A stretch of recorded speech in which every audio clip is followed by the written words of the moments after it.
किसानों की गन्ने की फसल की अदम अदायगी पर डिस्ट्रिक्ट बार एसोसिएशन सरापा एहतजाज बन गई। वकला ने शुगर मिल्स के खिलाफ एहतजाज अदालतों का बायकॉट किया। चिन्योट डिस्ट्रिक्ट बार एसोसिएशन रकूम की अदम अदायगी पर शुगर मिल्स के खिलाफ सरापा एहतजाज। वकला ने शुगर मिल्स के खिलाफ एहतजाज अदालतों का बायकॉट किया। सदर बार एसोसिएशन महर मकसूद हरल, सेक्रेटरी इम्तियाज हुसैन ताज की किसान बोर्ड और किसान इत्तेहाद महर अनवर ग्रुप के रहनुमा के हमरा प्रेस कॉन्फ्रेंस। किसान बोर्ड रहनुमा सैयद नूरुल हसन शाह, सैयद जुल्फिकार अली शाह और महर अनवर ग्रुप की महर अमजद जपा भी मौजूद थे।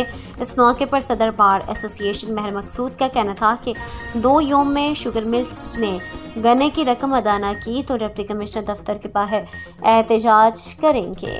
मंगल को वकला किसान मिल के शुगर मिल्स के खिलाफ एहतजाज करेंगे। शुगर मिलें मुसलसल किसानों का इस्तेहसाल कर रही हैं।